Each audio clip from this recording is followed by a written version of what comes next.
do Skip Logic in Google Forms. First, I just want to say I don't use Google Forms.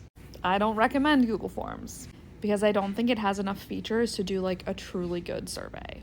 That being said, a lot of people use it because it's free and it's easily accessible. So if you're going to use it, learn how to do this. Set up some Skip Logic.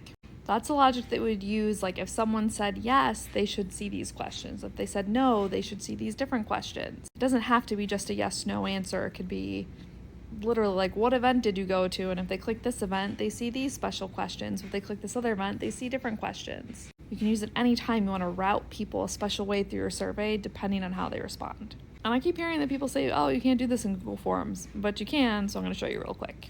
So like here's my fake Google form. You can see in this first section I put my screener question. Have you read my new book? Ask better questions. People can click yes or they can click no. It's a screener because they're going to see a different question or questions if they click yes than if they click no. So first things first, set up your screener question. It doesn't have to be in section 1, but you do need to put it in a separate section all by itself before the questions that come after it. Then you're going to make 2 separate sections. One section is going to be where, for instance, if people who clicked yes, I read your book, where they're going to go, the questions they're going to see. And the other section is going to be where people who clicked no, I haven't read your book, where they're going to go, the questions they're going to see.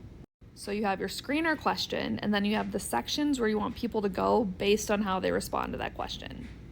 Then you're going to go back to your screener question. You're going to click these 3 little dots. You're going to see this little menu pop up, and I want you to click Go to Section Based on Answers.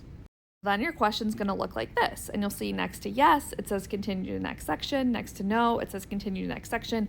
There's like a little down arrow by both of them. If you click the little down arrow, you can change where people go based on their response. So for people who click yes, I would click Go to Section About My Book, because if they say they've read it, I want to ask them questions about my book. And if they say no, I want them to go to section 3, Have Not Read.